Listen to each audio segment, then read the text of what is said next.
Hey, welcome back, everybody. It's time once again for Health Talks with Dr. TRINH. The one show, the only show that shows you a path towards healthier living, one conversation at a time. And today is a continuing conversation, a continuation of past conversations we've had with the good folks at NousLogic with Dr. TRINH. Hey, Dr. TRINH, set us up. What are we talking about?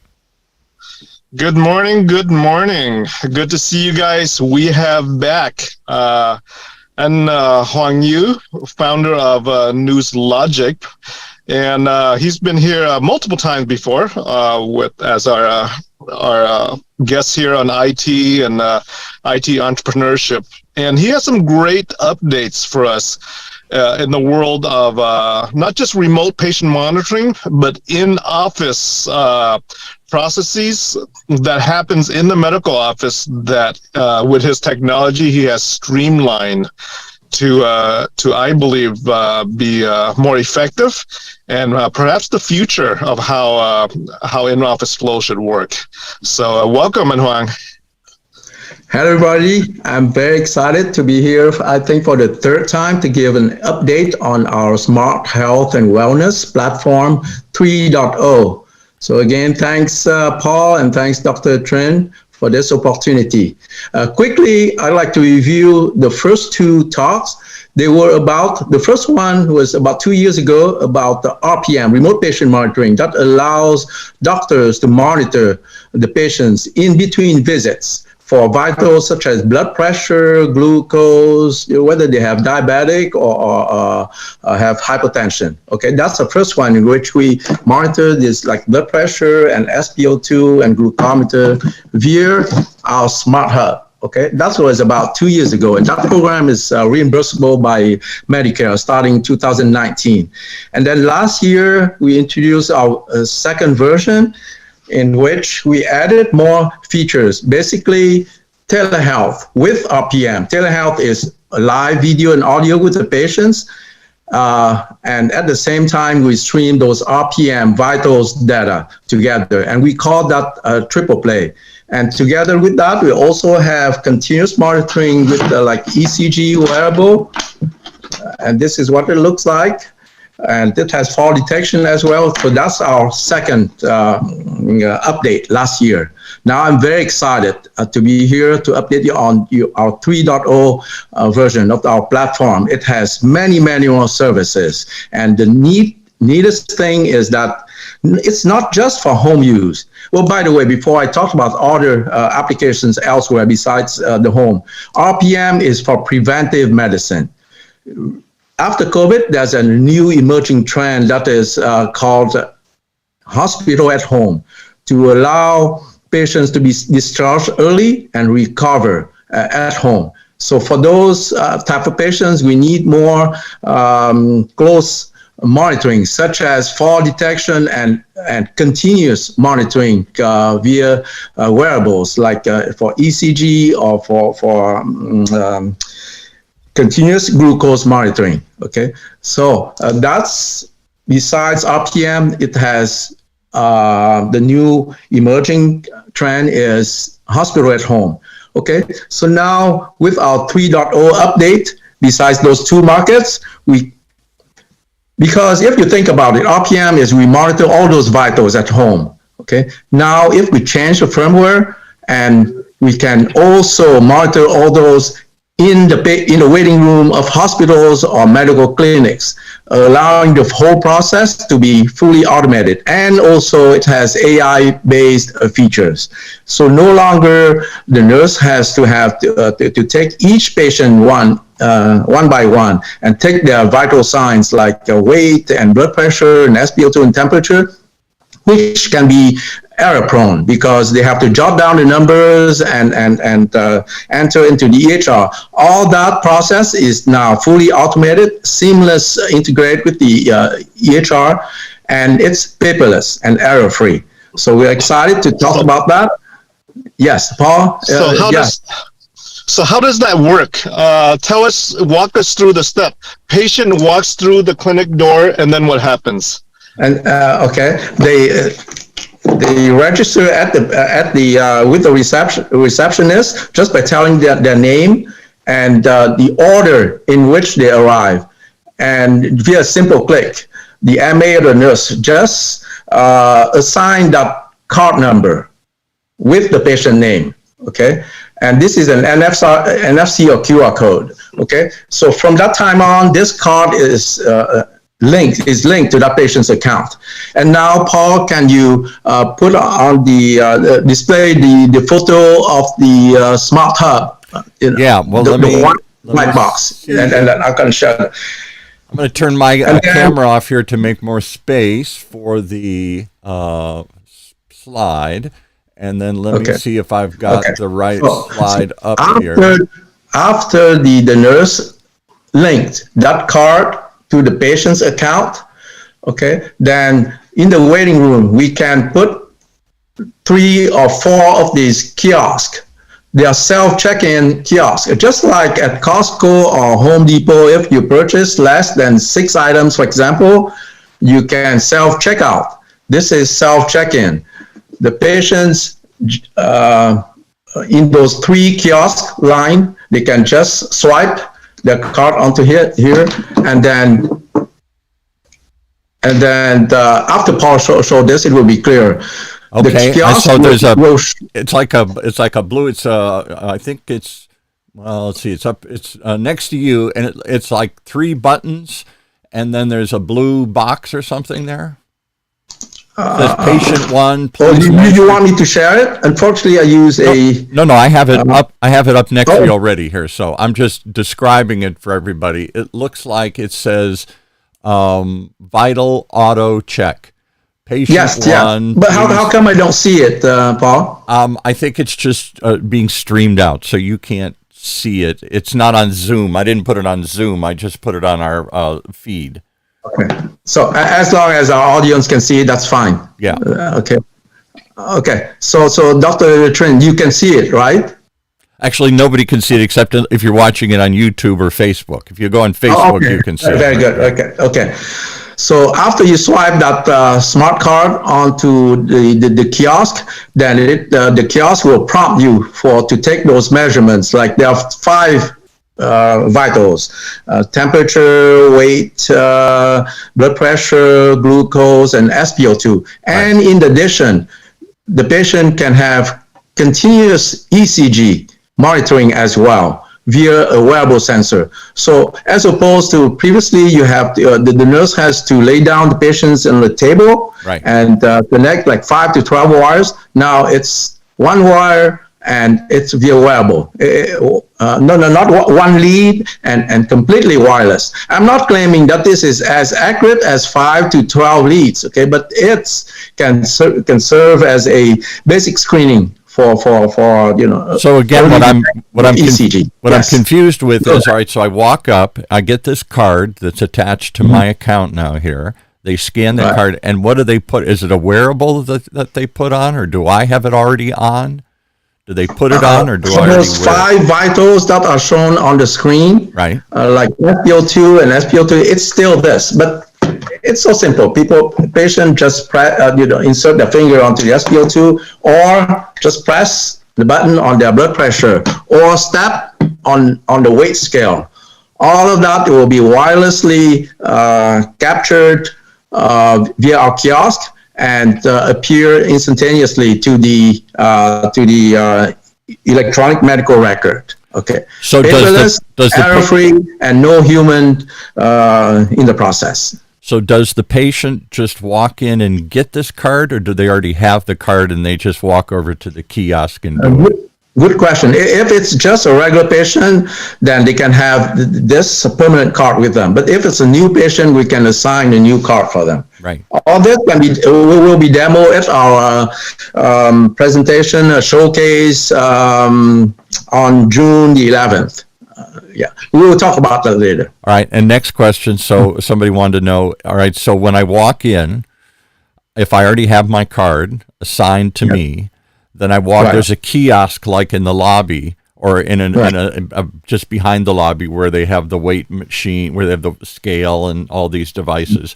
And so I just simply use the kiosk and the devices there to capture these 5 vital signs, saving time, I assume, because otherwise I'm just waiting in the lobby doing nothing. While I'm waiting, I could be capturing my vital signs. Yes. And also, in addition to those 5 vital signs, for the first time, continuous ECG monitoring can be captured during that process. It's around 3 to 4 minutes. Right. So what do you think? Instead of having to lay down on a table with 5 to 12 wires. Does someone have to put the like the patch on your chest for the continuous EKG, or what device are you using to capture that? Yes, it's a wearable that I showed earlier, and here's that can be put on the patient's chest. Yes, this maybe can be one nurse can serve all 3 to 5 kiosks because it just apply the adhesives and put it on the chest. Or see, you can have instruction on their seat.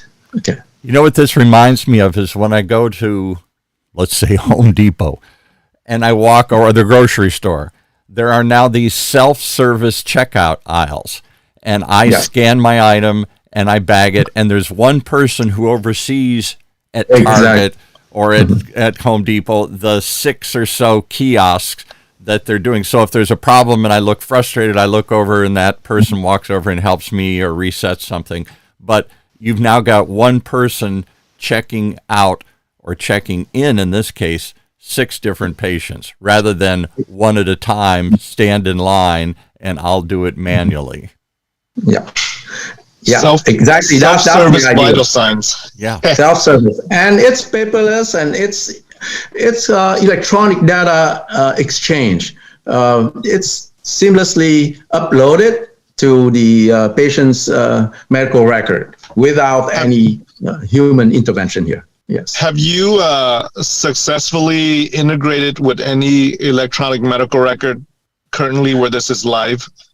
No, but we are in the process of doing that, but it's a very simple process. It's just software. Right. There are APIs to integrate this data stream onto any EHR. And is this expensive to set up? Are you talking about a big expense for medical offices, or is this relatively inexpensive? The whole setup can cost less than $350. Yes. $350, and you can get a self. $50. Yes, very, very, very cost effective. Otherwise, I could not serve the RPM home market. Right. Okay. Yeah. And is this same stuff available for the remote patient monitoring, the home market? In other words, I can do this at home. You can set up a kiosk at home for me that I can do all this, or is it a different setup at home? That's a very good question. Actually, it has been there, the patient's home, since 2019. But we serve like a subset of those 5 vitals only, like blood pressure and glucose. Okay. But like I said before, there's a new market, emerging market in hospital at home. There you need more vitals, maybe all 5, and additionally, the continuous wearable ECG sensor. So does somebody does a remote nurse have to come, a traveling nurse have to come out and set this up for me one time and show me how to use it? Currently, we scale more than 1,000 patients for the RPM without anybody coming to their home. Yes, there is sometime if the Wi-Fi has issues or human operators issue, things like that. But normally we don't have to.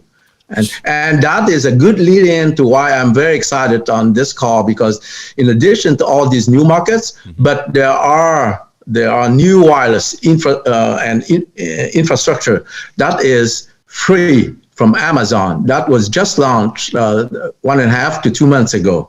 And we take advantage of that. So now for homes that don't have Wi-Fi or people who are mobile in their car, if they don't have wireless connectivity, then we can use Amazon. It's called Amazon Sidewalk wireless network. It's pretty much based on their millions of Ring videos, cameras, and there are smart Alexa speakers Right. to serve as a mesh network, so to speak. Okay, but before we go into the wireless, why I'm excited about this new wireless infrastructure, besides the home and besides the waiting room in hospitals and clinics, because the kiosk is very expensive and it takes less than 5 minutes to collect all those data. We can put them in at any health fair. Instead of having people volunteering for this process, we can have kiosks like that, and in pharmacies. And I'm thinking also, why not in nail salon? There are a lot of customers going there, sitting there for 30 minutes, not doing anything except for receiving service. Why not having a health check, including ECG? And that's where the AI comes in. The ECG collect all the data and the plot called QRS plot. Instead of having doctors or technicians reading it, we can have AI analyzing the plot and the data, and then possibly can detect early signs of arrhythmia or AFib. Those are common heart disease So let me give you another suggestion. We've talked before about how pharmacies are moving away from just being dispensaries where they just pass out pills to full health clinics, and the example is CVS, whose CEO a year or two ago said, we're going to rethink all of these retail spaces. Previously, their model was to put the pharmacy at the back, and you had to walk through aisles of makeup and aisles of toys and cards and other sorts of knickknacks, and the temptation was, while you're waiting to get your prescription, you'd buy all this stuff. They've decided that there's not enough markup in that they'd rather be a health center. So they're not going to get rid of all that stuff, but they're going to phase that stuff back. They're going to cut some of that stuff out, and they're going to try and add additional services. So you go get your shots there. You go get other tests done at CVS. You don't just walk in to pick up a pill. And this could be one of those services that you go to CVS to get your health monitoring. How about that? Exactly. Yeah. What do you think, Dr. TRINH? Is this the future? Absolutely the future. Internet of everything, pretty much. Yeah. And everything, everywhere, anytime. And it comes down to where's the most convenient. Is it at home? Would I have this set up at home for me to use anytime? Would I have it set up once in a while when I get discharged from a hospital and I need extra monitoring? Or do I just say the heck with it? I'm going to get it done at my nail salon. I don't have a nail salon, but at some place like that. Or I'm going to get it done at Home Depot, or I'm going to get it done anywhere that has this equipment. I'm going to get it done at Costco. That'd be a logical place. I'm waiting at Costco to do something. Why not just spend 5 minutes, get hooked up, and check all my vital signs while I'm walking through the aisles here? Yeah. It's mind-boggling. So the other question then is, you're making this so easy to do. What's the resistance? Is it the patient that doesn't trust it, or is it the doctors who don't know what to do with this data, don't know how to read it, don't get compensated by Medicare for the extra time it takes to read it, or whatever here? What's the stumbling block right now? What's keeping this from wider adoption? Right. There are a couple. First of all, doctors' offices are very busy. Anything that disturb their daily routine, that's the barrier.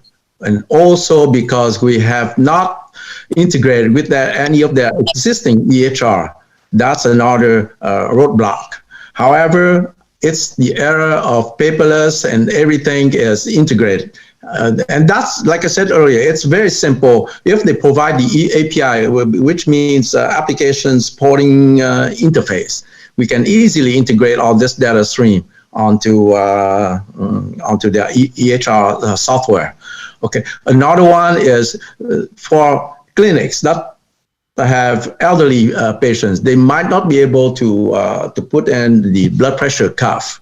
Right. Besides that, Another one is some feedback I heard from doctors. They still want the human factor as part of the vitals check-in process. Right. But like you said, Paul, yes, there can be one nurse monitoring 6 kiosks, like at Home Depot. Yeah. So it's much more efficient. Yeah. Mm-hmm. What do you think, Dr. Trin? What are the obstacles to adopt? Is it just the reluctance to try something new, or is it simply scale and availability? Yeah, there's two. One is logistics in getting, an EMR system to agree to allow like NousLogic to integrate their system into their EHR. The second one is the doctors are creatures of habit, and so it's hard to change old habits for the last 20, 30 years that you've been practicing medicine, even if what you're doing is ineffective or inconvenient. Yeah, right. And so, because I would think there are lots of errors. They do it so quickly right now. They take your blood pressure, they take your weight, and somebody writes it down on a piece of paper or enters it into a computer manually. That's got to be ripe with human error, because you're doing it quickly, you're doing it repetitively, you transpose the numbers, you look at it wrong, you do something wrong. I would think there's a lot of human error in that process. Yeah, and yes. You're taking also it's a time-consuming process. They jot down a piece of paper and give to the doctors so that they can start their diagnosis. Right. Whereas this is instantaneous, appearing on the EHR. Okay. Yeah, it's a time-consuming process because that time could have been spent with the patient and the doctor. Yeah, and at a time when the Medicare is limiting your face time with the doctor, if I can pick up another couple of minutes, boy, that's precious time with the doctor there. Mm-hmm. Absolutely. This in the world of lean management, we call this waste, right? Yeah. It's wasted time inputting data if data can be uploaded seamlessly and in real time. Yeah. Yeah. But I think the bigger problem, though, is who do you even contact to get permission, from, let's say, we use Carios, EHR system. EHR being electronic health records. Everybody keeps saying yes. It's a higher discussion at the top than somebody picking up, at the customer service level saying, "Oh, you can use it in our system," right? Yeah, right. And so that's also a big barrier, because if they open up the door to NousLogic, who else do they have to open up the doors to for all the other vendors? And so and are they afraid to open up the door because of the congressional laws put in place for privacy? You've got all of this HIPAA compliance, where Health Information Protection Act, where any sort of data that gets gathered, any sort of notes that are taken, any prescriptions that are written, that all has to be guaranteed to be private, because everybody's afraid my employer, somebody is going to find out about this stuff and they're going to fire me because I've got diabetes and I'm a higher risk, I'm a higher cost to their insurance, and all these fears that our insurance information is going to be used against us. How do you're now dealing in a wireless environment that would seem to be open to anybody capturing. I could sit in there if I wanted to be an evil person and capture this data as it's transmitted wirelessly, unless there's somehow a firewall or a protection or whatever put in place here. The Internet of Things is ripe with this whole idea that if your refrigerator's gathering data and your telephone and your TV and everything in your house, people can drive up and down the street, and unless that's properly encoded and protected, they can gather data on you. Are you worried that and would these companies be worried about the data protection part of it? Yes, of course, that's a key. Cybersecurity is a key issue, but not to worry, because I've worked with the major companies like Broadcom, and also working with Silicon Lab chips. They have new security cores integrated in any of their IoT chip. So it's highly secure and can combat all these potential security risks. Okay. Because that's a fear of, we're here at UCI's Beal Applied Innovation Center. Lots of medical devices, lots of wireless ways of gathering data from patients. Maybe it's a permanent monitor that gets put on you for, I don't know, something. Maybe it's a heart valve. Maybe it's something that's embedded into your body here. And all that data has to then wirelessly get transmitted somehow to an electronic health record system. And it's that process of wireless communication that's open to hacking that people are afraid of. There isn't a wire plugging in between you and the computer. It's wirelessly sending it, and that means somebody could, unless it's encoded properly, capture that data, right? Right, yes. If it's security and hacking, it's a cat and mouse game. That's why these large electronic chip companies, they could hire hackers to help them combat these risk issues on the internet. Yeah. It's a cat and mouse. You cannot predict everything. Right. So it really is a constant chase where somebody's trying to find a new way in, and the minute they do, and as one person told me years ago who does this for Citibank and some other banks, he said you really can't block everything. What you can do is discover it quickly and then fix it. Right. Yeah. So there's always we live in a world where data is always hackable. Our personal records, even our health records. Yes, there are laws put in place to protect that information, and it's up to the companies then who gather and monitor this to monitor it constantly, to do everything they can to block it, and if they do discover an intrusion, to quickly, one, stop it, and two, notify you that your data may have been compromised. Like I get notified almost every week. Oh, somebody broke into Target and your data may be compromised here. Does that mean I stop giving it to them? No. But at least I know, and then there's some protections put in place here. Right. Is that the world we live in, Dr. Trin, where we're surrendering data all the time to Facebook and to credit cards and everything else? We're just going to have to live with this and accept the risk if we want to live in this new wireless world here? Big data is the new field of study at colleges and university, and crunching data. It's there's a lack of specialists in this field of data analysis and all that. But yes, that's the world we live in, and the world we're heading, especially with AI and everything else that's here now. Absolutely. So big field. It leads to my next question, which is exactly that. All right, so we've got the ability to capture this data almost anywhere, at home, in a kiosk, even at as silly as it sounds, at a nail salon or any place that you're sitting, or at Costco, or CVS, you could gather this data and transmit it to the doctor. Talk to me, Dr. Trin, about the doctor's end. Who reads this data? Who notices that this data has been gathered? And what do they do with it? How do they handle this stream of data flowing into the system here? Yeah, I don't think the infrastructure is completely set up to receive and analyze this type of data, unless you're a huge organization like Kaiser. But at the smaller doctor offices, somebody needs to review the data, and there could be obviously programs set up where you flag data that's out of the normal range, right? And just highlight those data to a doctor or nurse. That's already implemented in the RPM. Yeah, there's a normal threshold and the smart software will automatically detect if any of vitals is outside the bounds.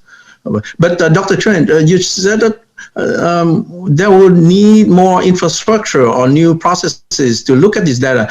They are no different from what doctors' offices and hospitals have been collecting, but the human way, using human to the nurses to capture, this is no different. Absolutely. This is no different. Well, it's the only difference is that I don't know it's there. So if it comes in remotely, if the patient from the waiting room, just like the nurse currently jot down on a piece of paper. I get that. I mean, I know a patient arrived, and I expect to see data collected that day.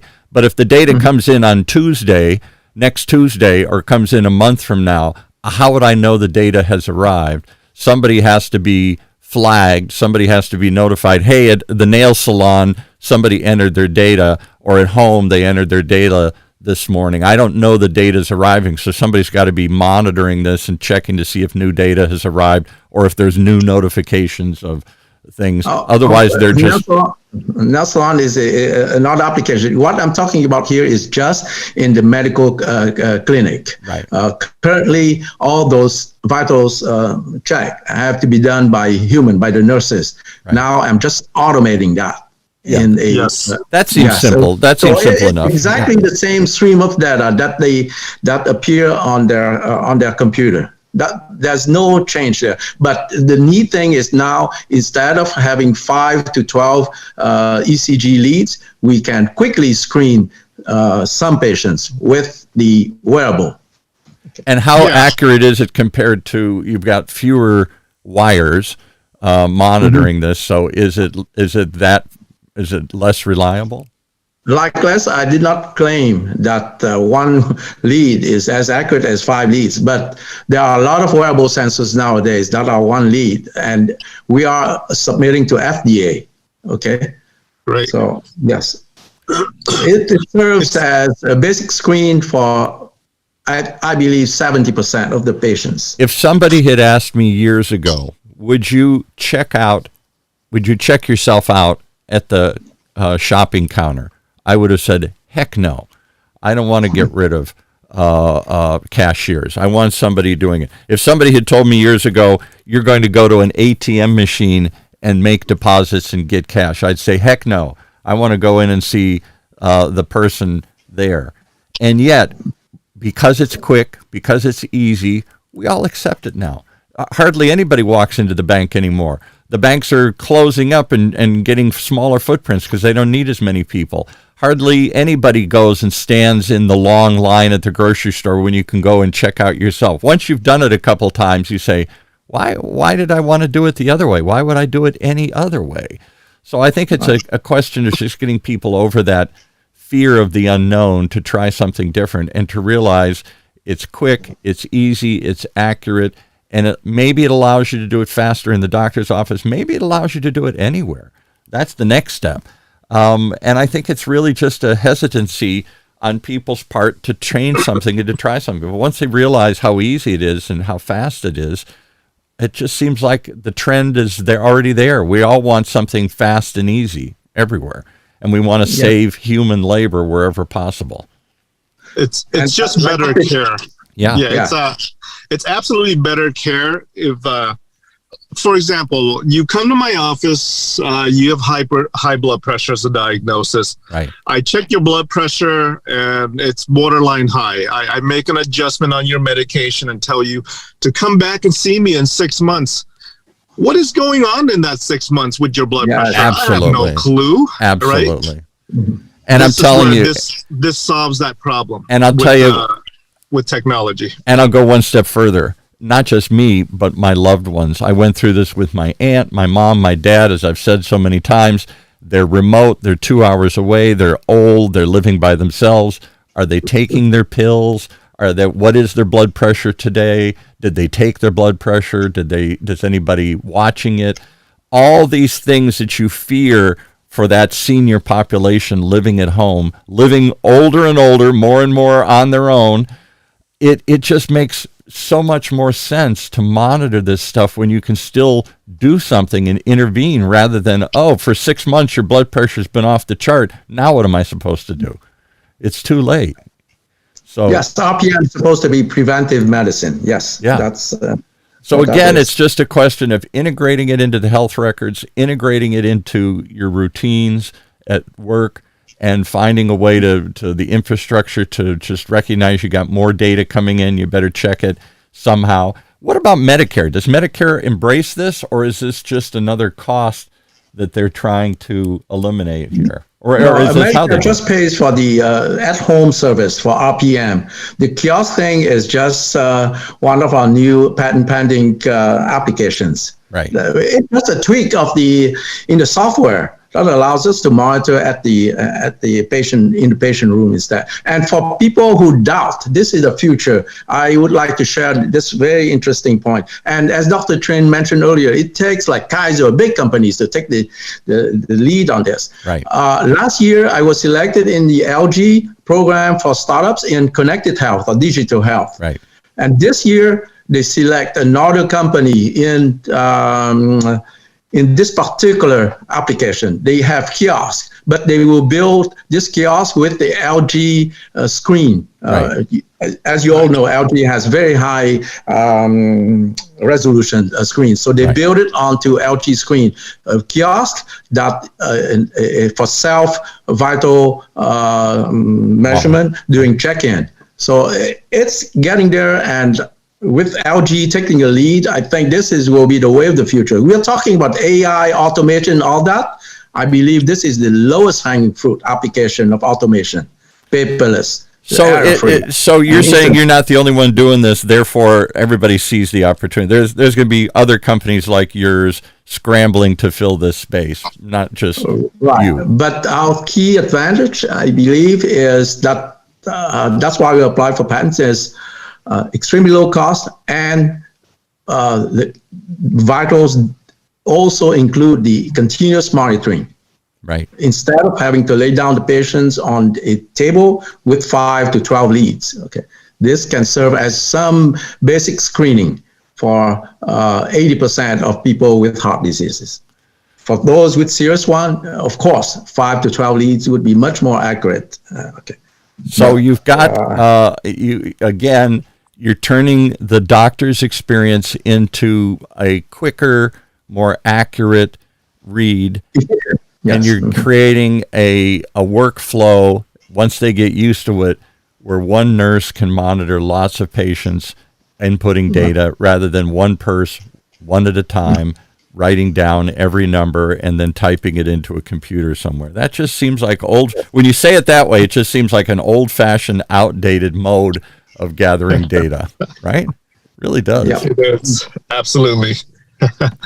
So when do we see this? We're going to look back at all this more like, why do we physically do vital signs? Yeah, exactly. I'll give you a funny example of that. My wife is 70, and she just grew up driving a stick shift, and she likes to go fast. So she always, up until like 5-10 years ago, always got a stick shift, because she somehow was trained I could shift faster myself. The car can't shift as fast as I can. And of course, that's a lie. The computers can do it 10 times faster than humans can do it if you're trying to accelerate quickly here. And so finally, she two things forced her into it. Fewer and fewer companies even make stick shifts anymore, unless it's a Ferrari or something here where you'd still have that old-fashioned idea. And she began to experience, she got a car that had one of these newer, faster computer systems in it, and it did accelerate faster. It did shift through the gears faster. Mm-hmm. And so now she wonders, why did I ever put up with it? And I laugh. I said, people must have thought the same thing when they had the Model T and they used to have to crank they had to spark it themselves. They didn't have they had to, get the little crank out and spark the motor to get it started, to jump start it here. And everybody must have wondered, gee, how can you do this any other way than by hand? And once you've done it, why would you want to do it? That was a pain in the butt to go out and stick this tool in and crank it a couple times to get the motor started. What a dumb idea, but it was the only way we could do it back then. Yep. Okay, we have about 13 minutes left. I'd like to share more excitements in our 3.0 platform. Okay. Before I go into that, I'd like to make one more comment about the feedback earlier, Paul. You said that, the nail salon is a silly application. It seems like a silly place to get it done, but it probably would make sense, yeah. Yes, but that's how Airbnb is what it is today. Its CEO and it's the VC say that to make it big, sometimes you have to have very, very crazy idea. For example, letting strangers go into your house and share your house. Your bedroom, right, exactly. That's the feedback they got back in 2008 when they approached VCs. Okay, I'll bet. Yeah, right. That's a very good point. So I've got a great idea for you, money people here. We're gonna empower everybody with an extra room to rent it out. A stranger's going to arrive at 10 o'clock at night at your house, and you're going to take them upstairs into the bedroom, the spare bedroom, and they're going to stay in your house, strangers. What a crazy idea. Nobody would ever do that. Everybody did it. Oh, my God. So, right. Yep. So that's an application idea. Hopefully it's not that crazy. It's all relative compared to Airbnb. Okay? Yeah, right. Okay, so now back to the 3.0 other features. For the first time, we now can claim that our platform not only allow people to age in place healthily, but also independently and safely. Right. Okay, healthily is both physical and mentally. And I think you like this, Dr. TRINH, because you are all into brain health and you are with Alzheimer's of Orange County and all that. Okay, so our first and second version looks like that. And it looks like that. Can you see it? Okay. Yes. Our latest version looks like this. Basically, it has all the features in the previous versions, but now you can see this, which allows the patient to put. Oh man! It's a weight scale for pill counting. Right. And the prescription that pharmacists or doctors generate each time they prescribe or they generate a prescription, that digital data will go to the internet and will be programmed onto this device. And from there on, it remembers the dosage and the medication time. Okay, so when the time arrives, if the patient has not taken any pill, then it will remind them. And also, when they remove any number of pills from the pill bottle, then it will compare against a prescription to warn the patients whether it's an underdose or overdose case.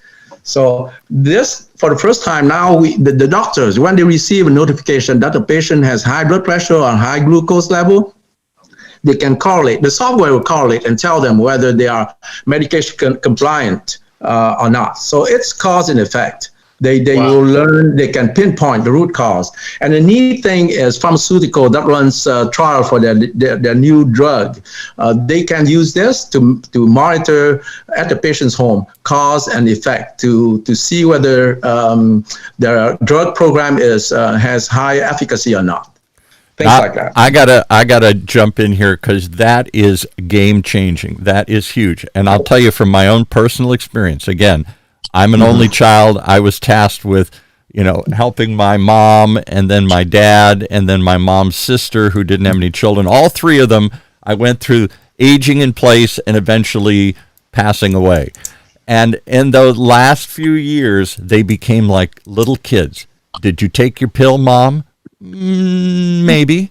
Did you take it today? I don't remember. Will you take it tomorrow? I don't want to. All of these things that I went through with them, it just was pull my hair out.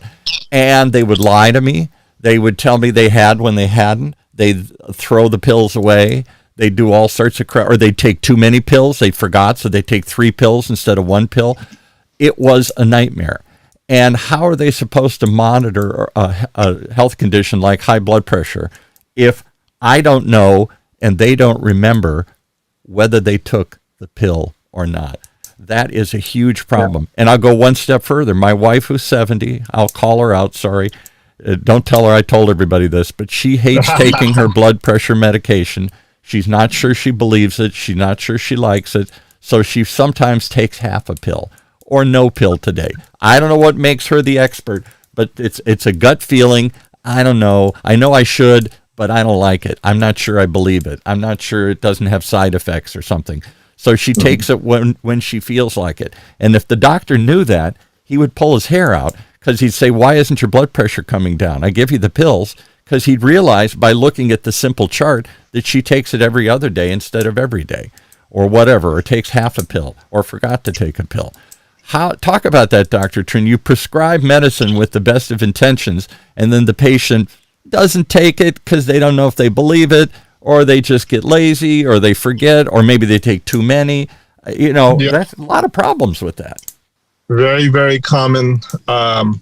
Even doctors are bad patients. We're prescribed pills, and we're like, I don't think I need this. Yeah, right. And so, it's probably the number one reason why health issues go out of whack is maybe many of us aren't taking our pills as recommended. Right. And the funny thing is, doctors will adjust your dose. Yeah. Based on the last dose, with the assumption that you've taken all your pills every day, right. When that doesn't happen. Right. Yeah. And so suddenly they're upping the dose because it's not working. It's not working because they're not taking it. Yes. All the time. I like to share this funny quote that I saw on the internet. It says that doctors that just prescribe medication without asking or looking into the patient's habits at home, whether they take the medication or whether they sleep well or they exercise, then for that type of doctors, you don't have a doctor, but you just have a drug dealer. Yeah, a drug dealer, right. I'll send you the drugs and you decide how you take it. Yeah. Right. Yeah. I'm telling you, it's a big problem for all of us as we age. We suddenly second guess, or we suddenly forget, or we decide something different. And all of a sudden, that regiment that we're supposed to follow. So in addition to telling somebody, calling you out, hey, Mr. Roberts, I see you really aren't taking this pill because it shows you don't check in every day here. Or helping remind me, it's time to take a pill, or making me comfortable. Did I take that pill or not? I do that sometimes. Oh gosh, I forget. That's why we have little boxes and Monday, Tuesday, Wednesday, and all these things.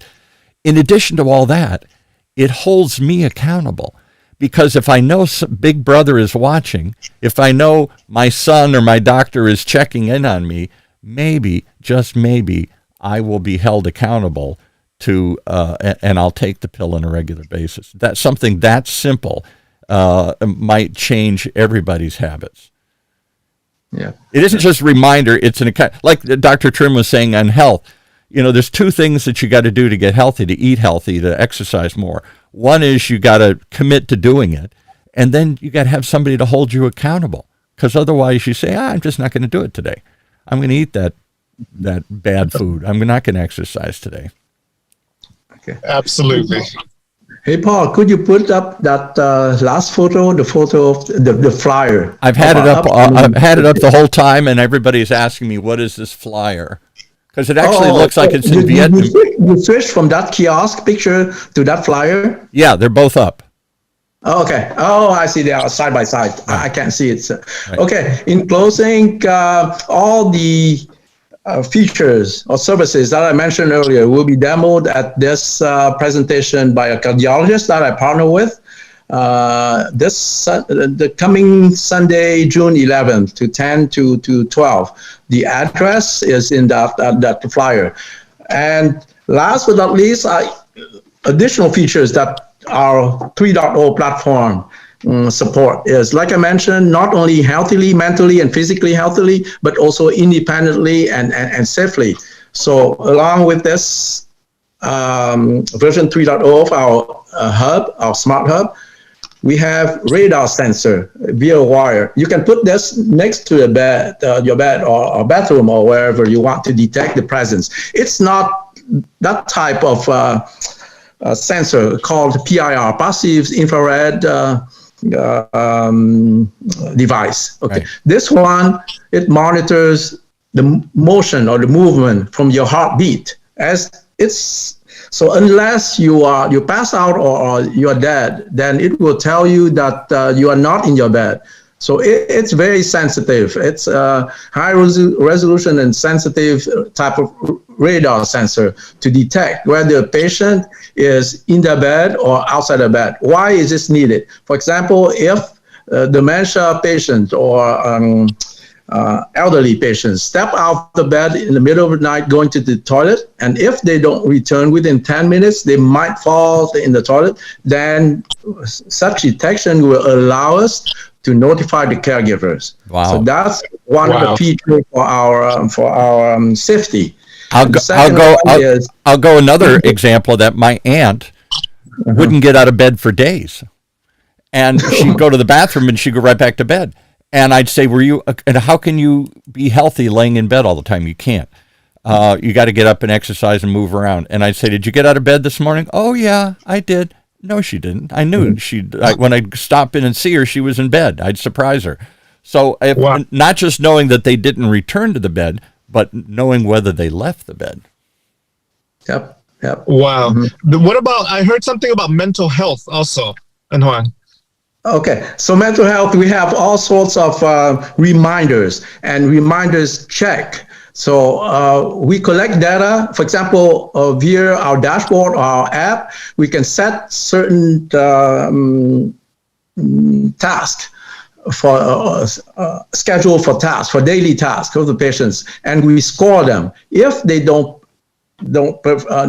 execute those tasks at the right time, then based on that score over a 30-day period, then we can assign a score, and we can from there, with your help, Dr. Trin, you are experiencing this. Maybe we can score their mental health status. Okay.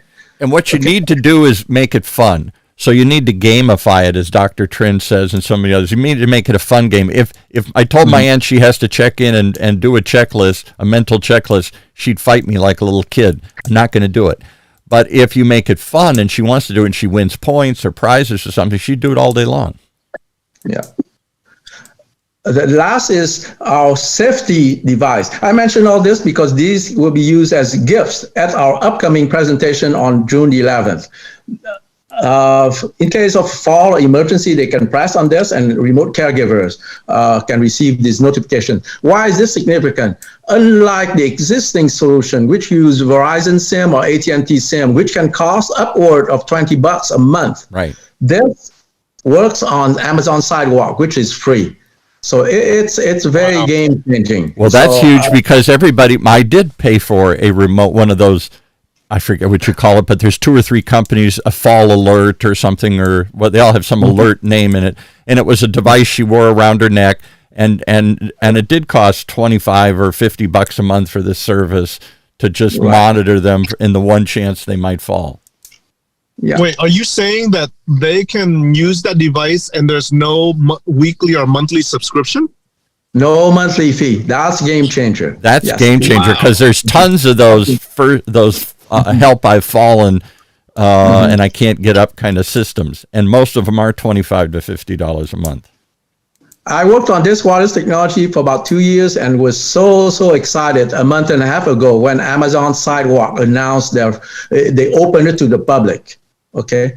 And even yesterday, Silicon Lab, a major chip company in IoT and security and all that, had a very good article to say that Amazon Sidewalk has major applications in healthcare for home health. You're going to put out of business all these first alert kind of companies that's all they do is sell you a monitoring device and then hook it up through a SIM card in your phone here. Yeah.